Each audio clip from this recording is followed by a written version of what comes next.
Okay, so welcome to the show.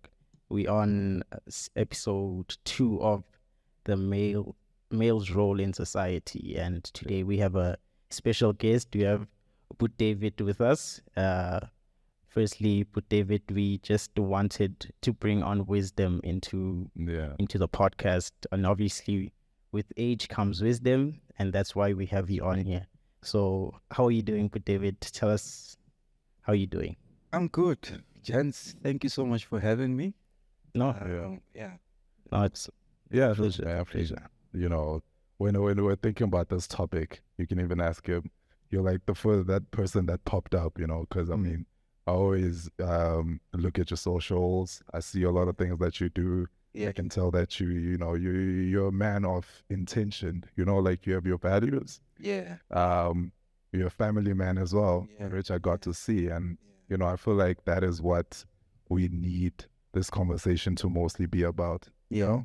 And yeah, because I mean, nowadays in society, we're going through like a lot of, like they call it, I actually discovered this term today. It's the masculinity crisis kind of a thing, where, the suicide rates, they're way high for men, and boys growing up, they don't know how to be men, it's like you get someone who's 20, 21, 24, and, it's like they're still a boy at heart and in mind, so, I mean, we're really happy to like have you with us.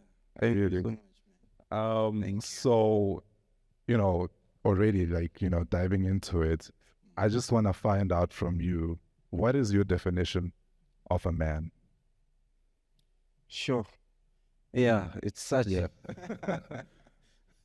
It's a thoughtful question. It's crazy in this day and age, because there's so many definitions now. Yeah, yeah. But a man is just a male adult. Yeah, If you look at it biologically, we carry the XY chromosomes.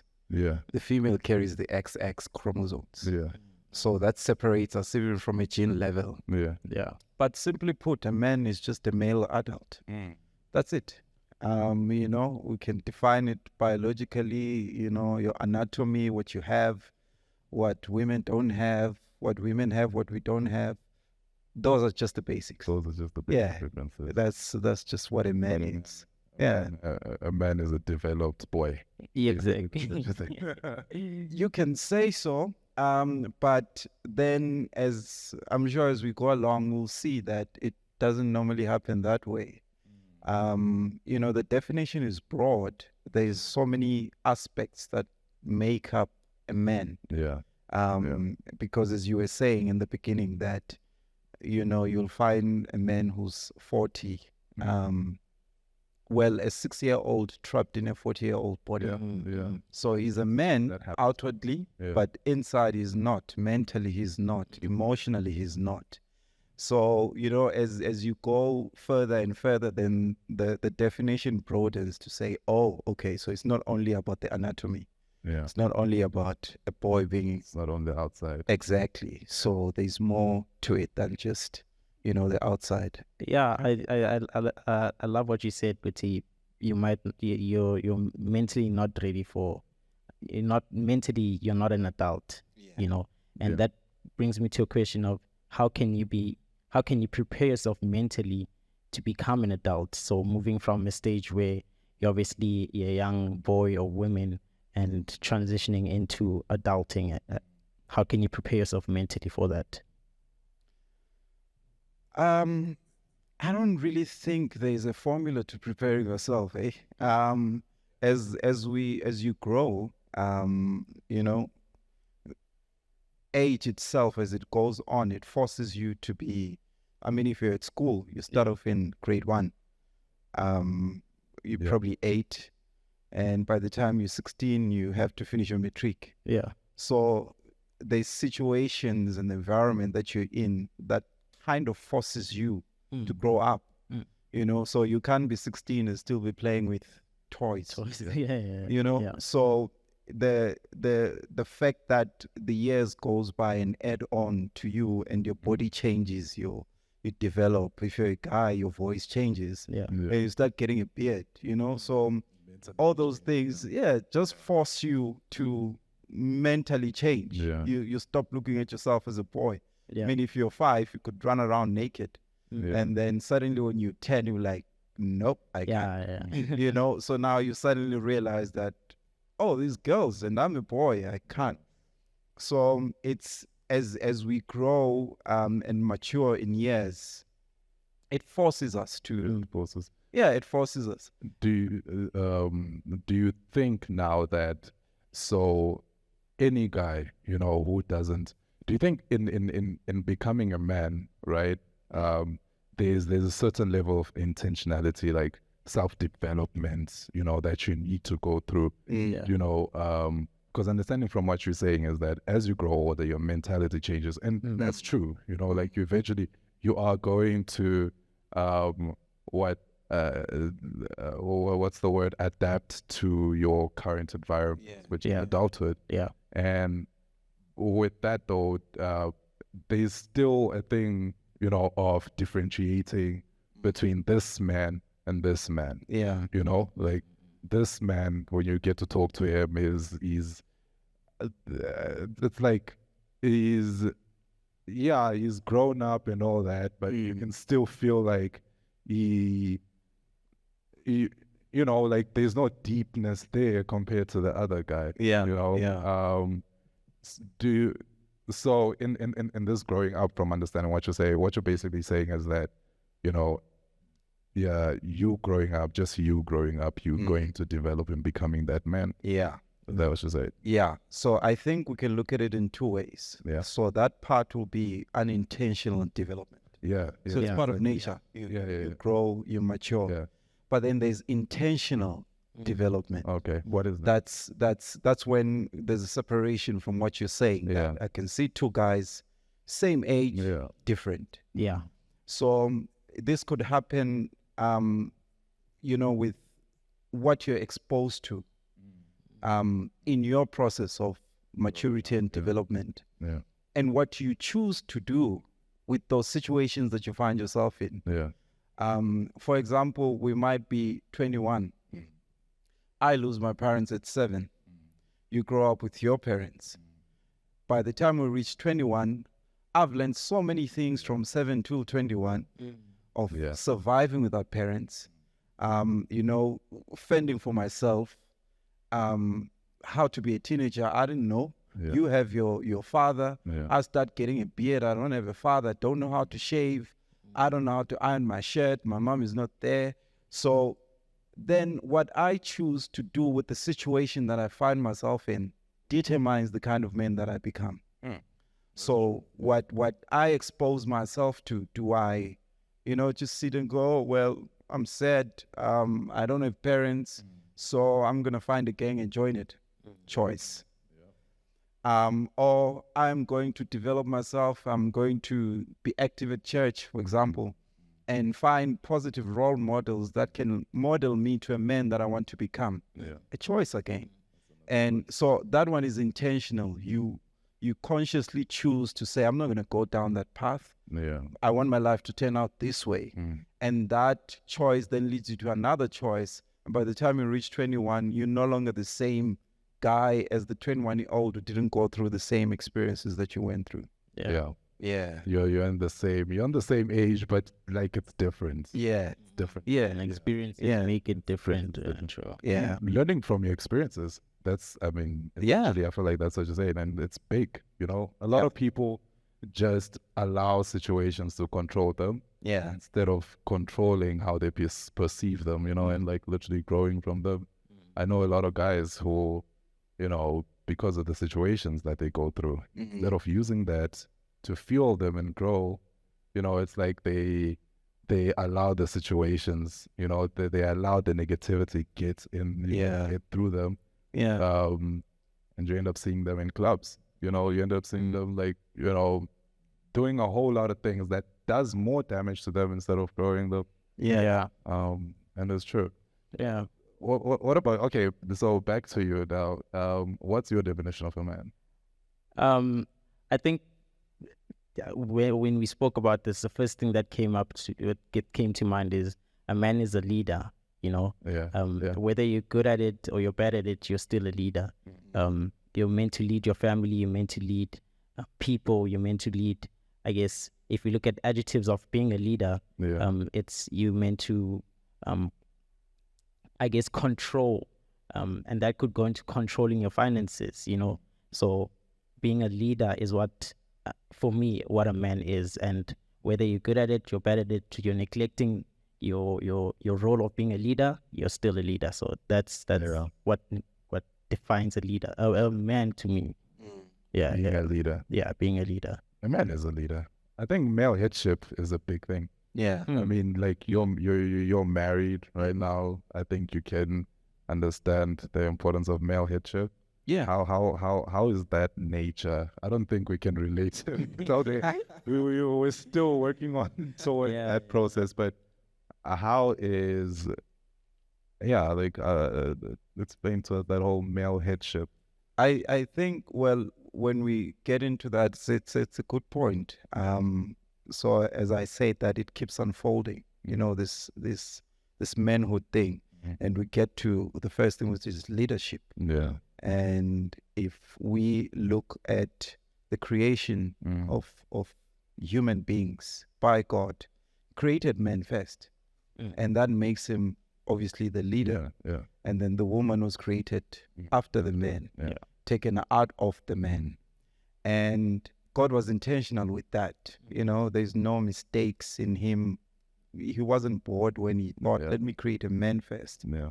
Because there are qualities that he was going to engrave in each and every man that will make him be able to take up the leadership role much more easier than a woman would. Yeah.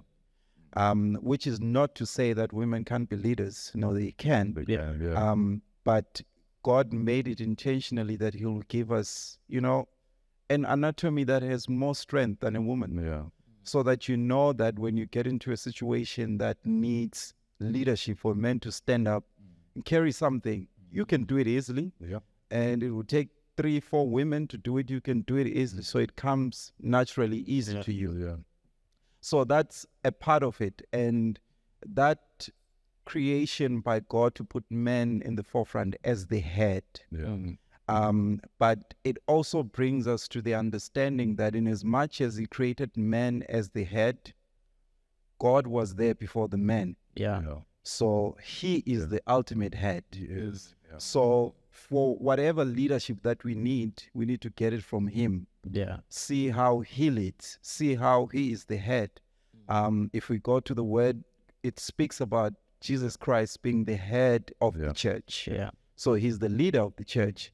Then you look at this hierarchy of how God created the order of things. Yeah. So you'll have him at the top, you'll have the man, and then you have the wife and the children. Yeah. So that's the order that we need to follow. That's the pattern that he gave us. And once you align yourself with that pattern, things become easier. Yeah. Trust me. Yeah. But the unfortunate thing while we're still on that is that because society doesn't understand that God is the ultimate, then there is unnecessary pressure on men to lead when they don't know God. Yeah. Then we've got trouble. Yeah. Because he doesn't have a template of what leadership is. He doesn't know what a leader or a head is supposed to do.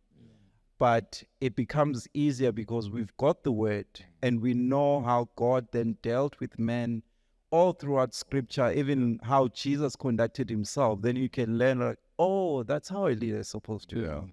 Yeah. And that helps you then to know that even if I don't have a father to model myself in, even if I don't have positive role models who are good leaders, even if I come from a society that doesn't have male figures that are good leaders, I can still model myself by the ultimate father, who's the ultimate head and the ultimate leader. Mm-hmm. So that hierarchy of God being the head, you then becoming under him, and then it puts things in alignment. Perspective. Yeah, I love that. Leading through God. Yeah. Leading through God. Yeah. That's what Ntoko was preaching about at the men's breakfast. That Like men are afraid to lead, are afraid of that burden of leading. That if you would put God first and walk, follow God's footsteps as He leads and you lead, you're not the one leading. Actually, God is leading. You understand? So that's really profound. That is so true. And I mean, going back to the man in the world, who also tries to lead, it's so difficult for him to lead when, you know, him trying to lead the woman in the world who thinks that he's controlling and he has the same authority as the man as well. Because I feel like, I mean, I know that, you know, it takes both parties. It takes two to tangle in the whole image of marriage, you know, in which the woman has to understand the art of submission as well, you know, and, you know, it's so hard to lead when your surrounding does not acknowledge you as a leader. You know, your surrounding does not want any leader, but it wants to lead you. You know, like nowadays you get women that you know, in a marriage setting, you know, they want to be the man. You know, and I mean, as you say, like women are great leaders. You get some great leaders out there. You know, but you know, there's a structure. Thing. You know, there's like a structure on how to do it, and like on the marriage part as well. Like, that is, I don't know any perfect structure than that. You know, You also mentioned something about fathers. I know that as boys, as men, as young men, your father is your biggest influence on how you're going to view the whole aspect of like being a man. True. How's your life as a father, like, you know, growing up with your father, and, you know, if you grew up with your father, and what are some things that you learned from him? Oh, great. Yeah, I've been very fortunate, if I might say so. My father is still alive. Wow. Still married to my mother, and you know, it was amazing. In the sense that you never really realize how privileged you are to grow up with a father until you meet other young men and men who become fathers who never had any father. And, you know, it takes us back to that hierarchy that God knew what he was doing when he was creating a family, putting that structure in place, because having a mother and a father in a household has got certain, you know, untold configurations that are instilled in children in the way that they turn out, even in the society. You know that the society is made up of families, and if you find any ill in a society, it's because the family base is messed up. And if you look at the society that we live in, especially now in South Africa, we have a lot of, you know, child-headed households. You know, we have single mothers raising children alone, fathers raising children alone, and it messes up the whole society, because now you have me growing up without a father, and I am growing up and realizing, oh, I don't have a father. I go to school, I see other kids being dropped off by their fathers, I see the relationship. Then I start to wonder how it feels like to have a father, you know. Then I look for my father. I might not look for him physically, but I will look for him emotionally and mentally. And my actions will lead me to that. So it will lead me to join a gang because I want to belong. I saw a guy who looks like a father. He's got the father qualities, you know, he's got a deep voice. He's a leader. He's got things on lock. I'm thinking, oh yeah, I think my father was like that. Or I see a celebrity on TV or a movie star, then I try to model myself according to that, because there's that gap of a father. So the difference that a father makes in a person's life, especially in a young boy's life, is very huge. Because he is the physical representation of the God that you cannot see. So when you wake up, point. you know, when your eyes start opening up and realizing, oh, I'm a boy. Oh, I've got a family. I've got a mother. Oh, there's a father. And it becomes much more easier to understand God as a father when you have a reference point. Wow. So if you see your father, you see how he treats your mother. You see how he treats you. You see how he treats other people in the society. You see how he is when you go to Pick and Pay, go buy some things. Those things just model, and somebody stands up and preaches about God being the father. Like, oh yeah, I know my father's like that. Yeah. Oh, I know my father is loving. Yeah. Oh, my father is caring. Yeah. So he models your outlook on leadership, on fatherhood, and what a man is.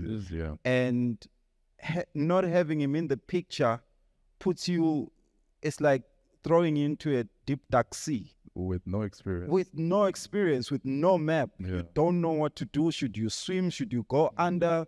Should you scream? There is no one. But when he is there, then when there's questions that you need to ask, you're like, Yeah. hey, Dad, why are you shaving? And then he starts explaining, no, when you grow up, when you become a teenager, then Yeah. you're going to start having beard, you're going to Yeah. start shaving. Then you're like, oh, okay. You know, Yeah. I see it with my son. I've got a 5-year-old. Okay. He, in as much as his mother is very present and very involved, Yeah. and he loves his mother, I think more than he does me, That's how it is. Mommy's boy. you know, Yeah. but he still, they still can't take me out of the picture. My presence has got such a profound impact on him, in that he does things that I do exactly. So if I shout Yeah. in a way, if I'm telling him not to do something, he'll do exactly the same thing. He watches me when I go to the bathroom to go shave. Yeah. He watches what I do. He watches even the way that I dress. You know, I realized that I love wearing jackets with T-shirts. Okay. And I bought him a jacket, and he never wants to take off the jacket. You know, so even from the young age, he starts looking at you and realizing, oh, I look like Dad. Yeah. Oh, Dad is a boy like me. Then he starts modeling himself according to you. Yeah. And having that father figure then transforms your mind, your outlook on life, how you approach things, you know, how you deal with situations. Yeah. So it's such a privilege to have a father figure in a home. Yeah. But then if he's not there, then that's what we talked about, that the hierarchy of having God as the ultimate role model, because you don't have that. And then you start realizing that, oh, there's a portion of God in that man. Yeah. Then I can, you know, align myself with that guy. Yeah. And there's men out there who don't mind. Yeah. You know, I've told my wife that I'm open to any young man who would walk up to me and say, hey, I see something in you. Can I'm like, of course, you don't even need to, you know. Yeah. Because I understand the gravity of having a male figure and their father. Yeah. That as you grow through the stages of life you need, you're gonna have questions. You're going to, I mean, you were saying that you guys don't know about that. You're gonna meet somebody, and you're gonna need to ask, is she the one? You know, am I doing the right thing? Do I really need to get married? Oh yeah, I do want to get married, but to what kind of a person? You know, all those questions. You don't want to ask just a random person on the street. Yeah. You need somebody who you will trust with your life, that whatever life decision you're taking, you know that it's leading you to the right path. Yeah. So that's the importance of the father that you have. So I've been privileged to have a father like that, in as much as there was a time where I didn't stay with him, especially during my teenage years. Okay. And, you know, there was a point where I felt like he abandoned me, but he had to go work somewhere in another area. And in his working, I never understood. So I went through my teenagehood being angry and, you know, disappointed. Like, why would you leave me? Even if you're working at a mine, I was supposed to go with you in the real. I just wanted him to be there. Only to realize when I was older and I had my own kids, and realized that there are certain sacrifices that I had to make. Yeah. then it started to click. I'm like, Yeah. oh, That's so what he did that because he loved. Because he loved her. And his expression of love was that he goes to work himself out, like, 7 days a week. Sacrifice himself. Sacrifice himself. Yeah. And I unconsciously found myself like that too, that I was sacrificing myself because that's the model that he gave me, that love sacrifices. Yeah. And so certain things you might not understand as you're growing up. You might feel angry about, oh, my father did this, my father left, my father did all that, but you don't have the full picture. Yeah. And you must know that before he became a father too, he was a boy too. Yeah. He also had a father. You might realize that he didn't have a father. And when he grew up, the system that he grew up in, I mean, we come from an apartheid system. Yeah. The way that men were treated in that time changed their psyche, changed the way that they relate to women, that they relate to other men. And there's certain things that they passed on to us because of the trauma that they went through. They didn't have fathers, they didn't know how to father. Here he is, he's got a young boy, now he has to figure out, how do I raise this boy? So as you grow, then you start to learn, you start to understand that this is deep-seated and deep-rooted. It comes from generations and generations. So it helps you understand the decisions that they make, the mistakes that they make, so that you become a better father than, the previous generation. Yeah. Wow. Is it wrong, I guess, having an expectation, not really an expectation, but can I use the word expectation loosely? Yeah. Having an expectation that other men out there should be father figures or role models, or should live a lifestyle where they are mindful that they are influencing kids younger than them, or you get my question? I get you. Yeah, I is get you. that expectation wrong? It's not at all, especially because we have so many households without fathers and role models. So we need as much men as possible to take up those roles, in a street, 5 family homes, you'll find that 1 or 2 homes has got the mom and the dad there. Yeah. And it's up to the men in that street to take up that role. But then again, it becomes capacity. Yeah. Can that man be capable of being that leader? Can he fill those shoes? Can he take up and, you'll find out that he's still struggling to be a father himself. Yeah. And that then brings a challenge, like, I can't be a father to the next door kids when I can't even take care of my own kids. Yeah. So it needs men that, I think that's probably what led me to that realization that we need more men like this. We need to equip men to be leaders, to be fathers, to be those positive role models. And then I looked around and I saw, like, there's nothing like that. There is no organization that supports boys. Yeah. There's no organizations that supports young men, that supports men who are fathers but are still struggling to be fathers, to be husbands. They don't have any reference points. You start looking for books, you start looking for, if you're in church, for preachings and all of that. And I realized that there's a huge gap that needs to be filled. And I started an organization for men called Unravel, and basically saying that I am my brother's keeper. Yeah. Unravel, you're my brother. And when we start having that outlook in society, in life, of taking each and every person as if they're a family, Yeah. then you take upon the responsibilities that normally a person would be like, no, that's not my thing. Yeah. And you see, it's been there even in our African culture as we grew up. In the olden days, I mean, when we were growing up, I know, but now I don't think it's there. When you're growing up in the hood, Elokshin, every parent that would pass you on the corner, Stratini, and you're doing something that is wrong, They had a right to slap you. Yeah. They had a right, you know, to call you to order. But because there's a sense of responsibility that it's a village, it takes a village to raise a child. Yeah. And so you're not wrong to have that expectation, because it's part of our Ubuntu, our African culture, to have a village raise, collectively come together to say, okay, there's a gap in that family. Yeah.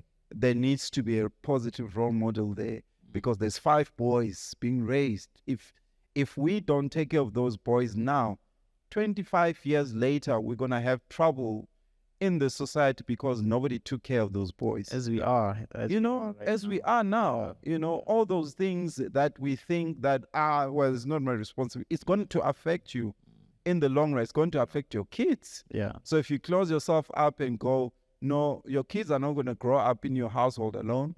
They have to go to school. They have to meet the kids in the street. Somebody who robs your child is somebody's child also. Someone's child, yeah. And if you don't take care of take that responsibility to say, we are all responsible for each other. Yeah. We are all responsible for every household. You're all responsible for every person that you see come across. You see a child struggling on the street. It ought to, kick in you to go, Should break your heart. yeah. Yeah. Why is this child on the street? What's going on? What's happening? When we take that responsibility, I think the world will become a better place. Yeah. That is so true. I think it goes back also, I mean, correct me if I'm wrong, to the part about leadership. How as men, we are leaders. We are natural leaders also. You don't have to try and force it. You do lead, and you have great influence in some way, shape, or form. Yeah.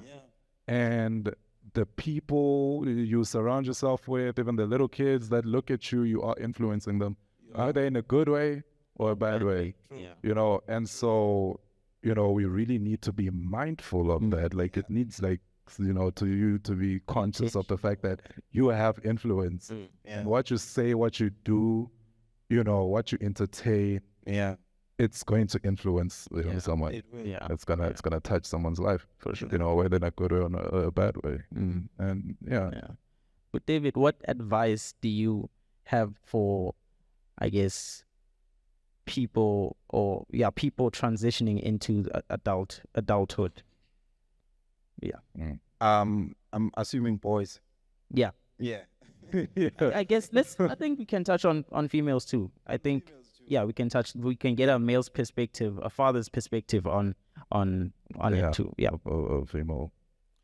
I would really advise that be intentional about your life. That's where it starts. Be intentional about your life. Be intentional about the choices that you make, knowing that whatever decision that you make now is going to affect you for the rest of your life. Yeah. So if you decide to go partying when you're supposed to be studying for exam, the choice that you make at that moment is going to affect you for the rest of your life. True. The exam comes tomorrow, you fail, your peers progress, you stay behind, Yeah. you can't catch up, and it has affected you for the rest of your life. So be intentional about your life. I know it's sometimes you might think you're probably 16 or 17, you're thinking, I've got so much time. Yeah. I don't need to be thinking so hard about what I'm with. I think that's what they tell us. I think that's what adults tell us, that no, you have time, you can make mistakes all you want, it's fine. You know? It's unfortunate because life doesn't give you that chance to be a kid. Yeah. It will throw all kinds of situations your way, and then you'll find yourself like, Ish, I should have thought about this, or I should have done that, I should have prepared this more. So you are not too young to plan your life. Yeah. At least, well, you can't plan everything because it is God who ultimately makes everything, come to pass. But at least have an idea of where you want to go. Yeah. You must know that, okay, I want to finish school. Okay, I want to study. I think I like this. I want to finish, go to varsity and study this. Okay, I don't want to go to varsity. I want to work. Yeah. I want to start a business. I want to do that. Be intentional about your life. that is going to guide your steps, that whatever that you do, even when you go to your parents or somebody who's responsible for you, when you're making that decision to say, okay, I think I'm struggling with my academics and I'm very passionate about music. You are intentional, you know? It might be hard for them to say, well, you have to go to school and all of that, but your intentions, you know what you want. You know that, you know, you're passionate about music, you're talented, this is the path that you want to follow. Yeah. Follow that. So you have to be intentional about every decision that you make. You must know that, okay, but at least by 21, this is where I want to see myself. At least by 25, at least by 30. Think out your life in advance. Yeah. And then try and figure out a way of going through that. If you're thinking, I want to be a CEO of some big corporate, then look at how a CEO is built. You must know that, okay, so I need to get a degree. I need to study and have an MBA. I need to do that. So whatever decision that you make is intentional because you've got a goal. Yeah. You've set your goal, Yeah. and you know that if you're going to drink yourself to a stupor, you're not going to reach that goal. No. Yeah. Yeah.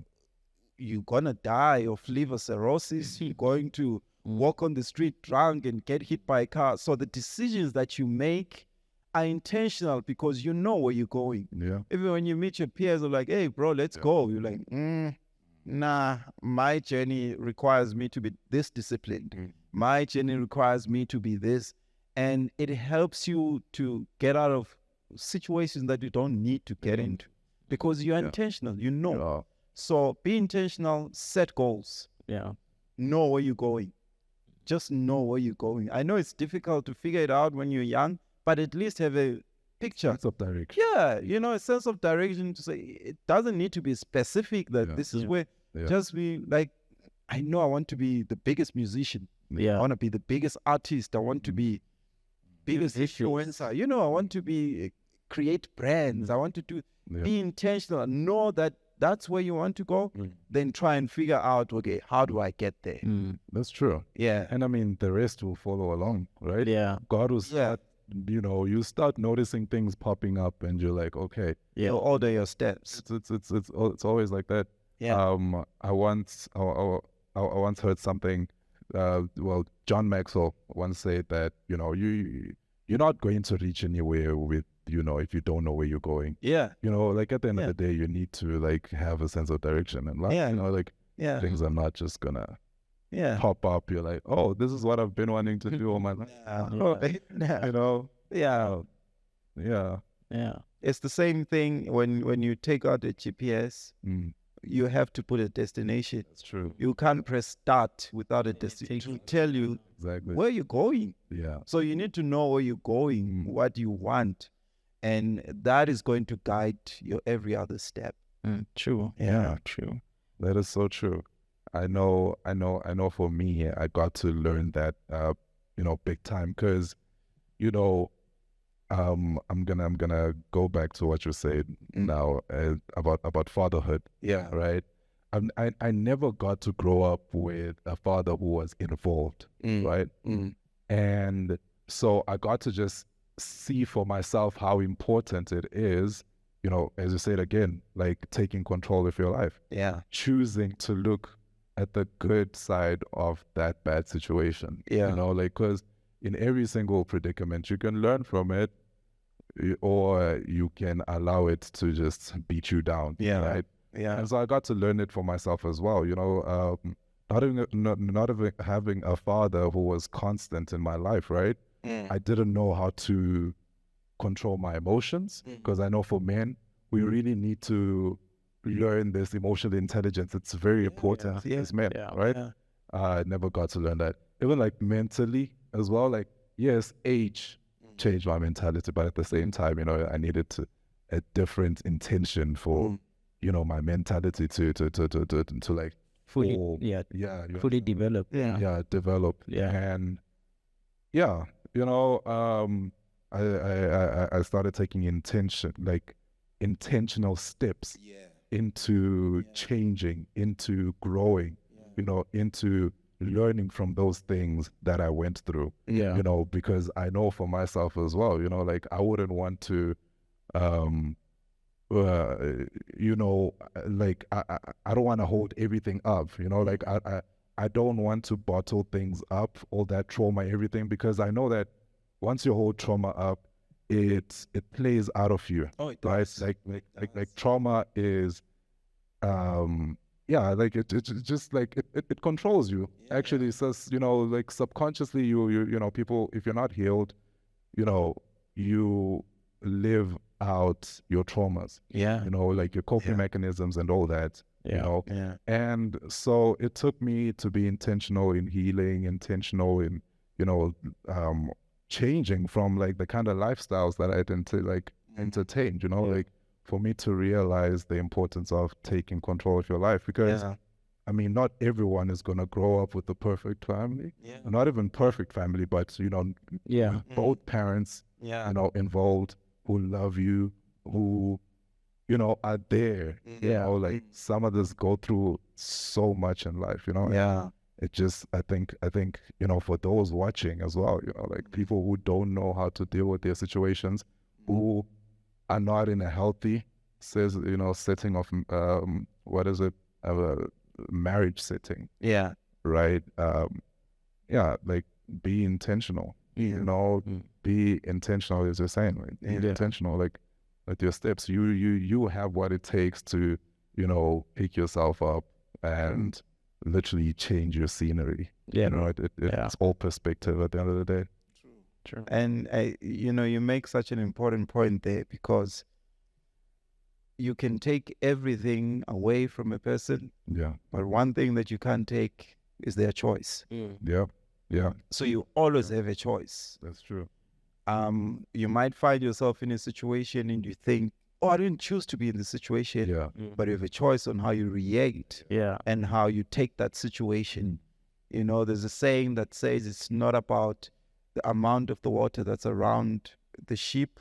It's about the amount of the water that gets into the boat. yeah, Oh, So as long as you keep it out, you stay afloat. yeah, But the minute you allow it in, then you start drowning.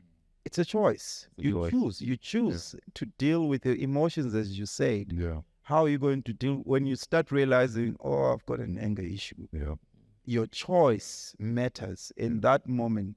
When you are heated up, when you feel like punching someone, your choice matters. You know, you might punch somebody and they fall down and they die. yeah, You've made a choice. Going to spend the rest of your life in prison. yeah. It's a choice. Choice. So nobody came and say, punch them and all of that. Even if they do come and say, it's your choice. That's one thing that God has given us. You know, that is such a privilege.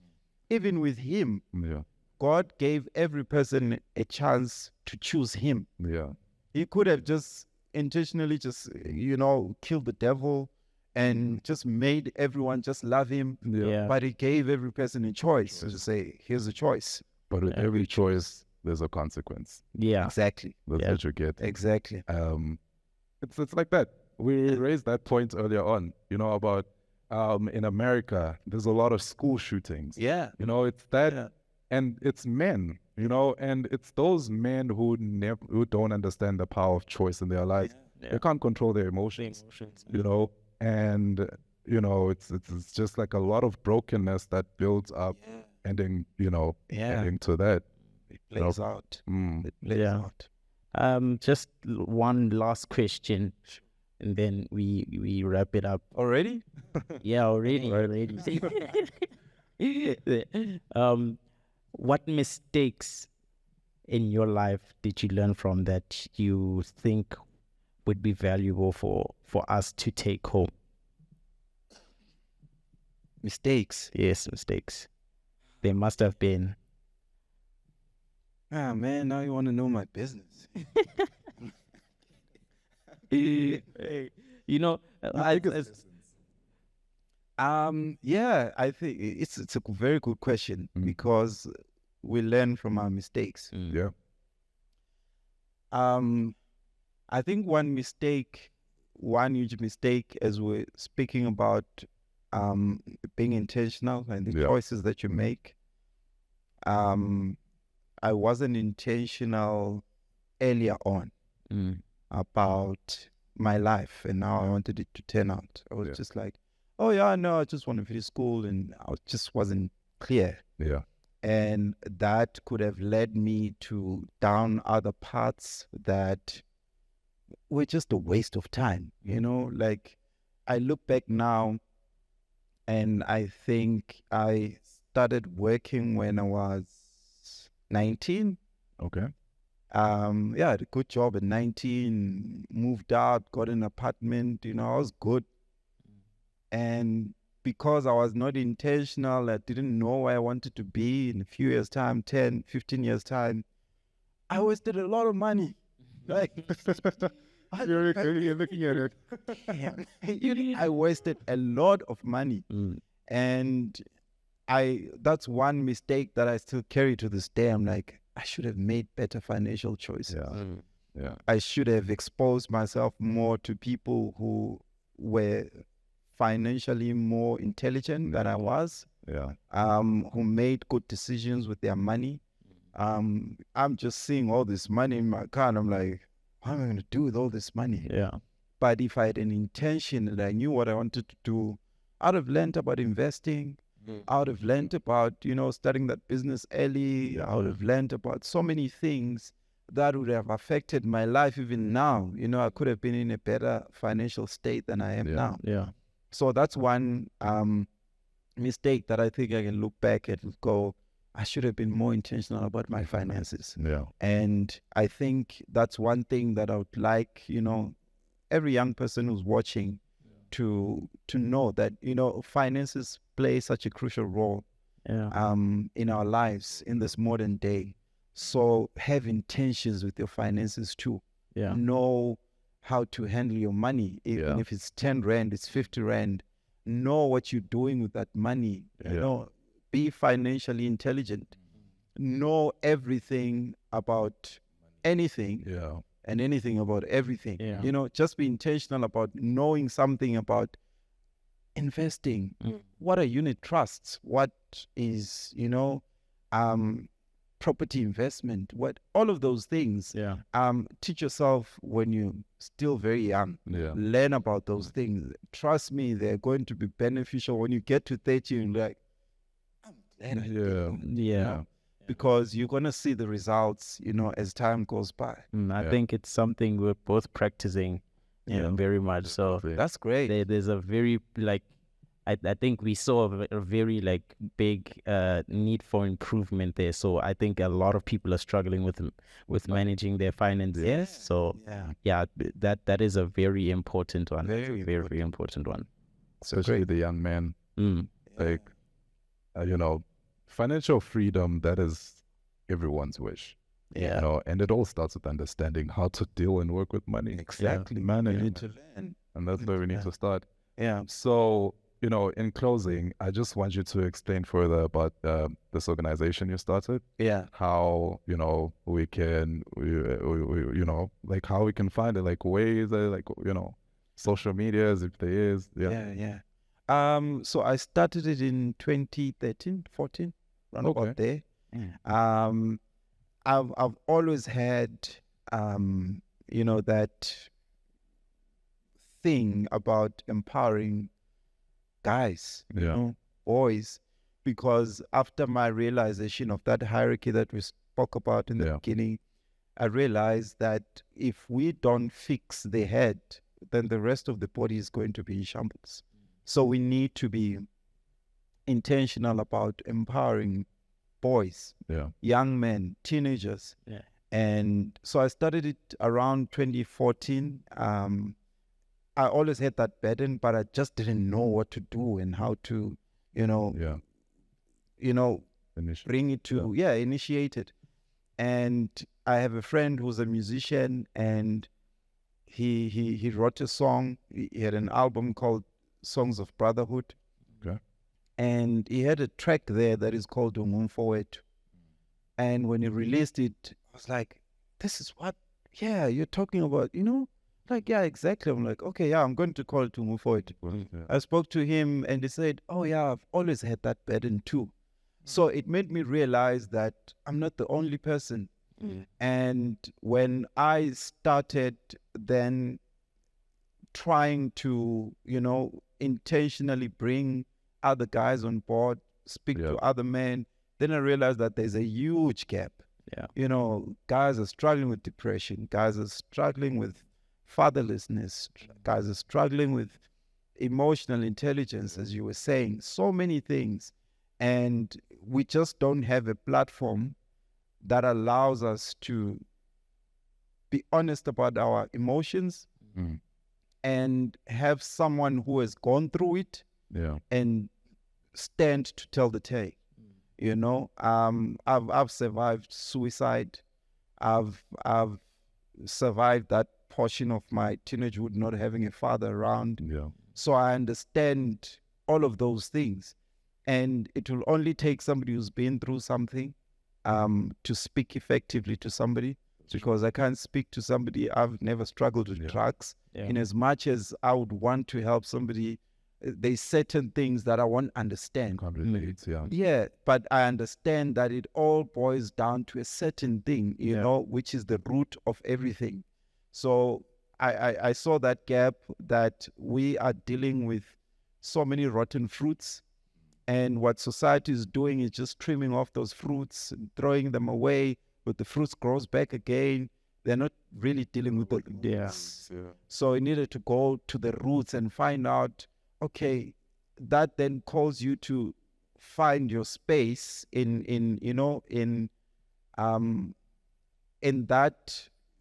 society, for example, to say, okay, what's causing all these things and all of that. And then that's how I started it. And you can find it on social media, on all social media pages.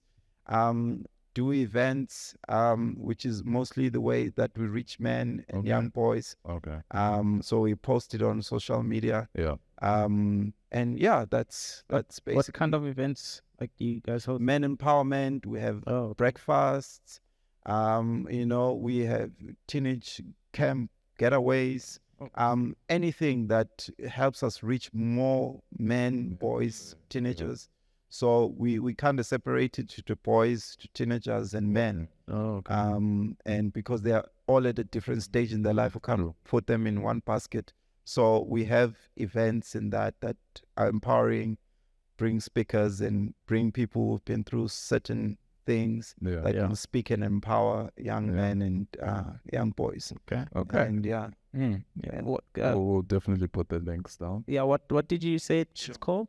Forward. Yeah, okay. On Facebook. On Facebook, Forward too. On Instagram, Forward too. And on Twitter too. Okay. Lovely. I'll put it. We'll definitely put it on the description. Therefore, sure. Yeah. Thanks. Josh, any last closing comments for us that you'd like to give advice? You know what? Usually I would have something to say about the question to ask. I feel so like I'm full. Say. Really, David, thank you so much for being us, for blessing us. Thank you so much. That it's a blessing for people. Are going to watch this for sure. And your organization as well. That's really gonna help. Look, for me, this was more for me personally, was like at a price stand with my uncle getting advice, and that is exactly what I got from this. This was personal for me. Asking these questions was directed at me personally. So thank you very much for that. That's great. Thank you so much, guys. I mean, this is a great platform. I've watched the previous episodes, awesome. And I love them. It's great because you're intentional about what you want to do and the message that you want to get out. And I just pray that God, gives you more strength and you reach more young people, and more young people's lives might be transformed by what you guys discuss. We need this more, a lot of this, and, positive messages that are not void of God, the word of God, and the creator of everything. So big ups to you guys. Thank you. Thank you. So we receive.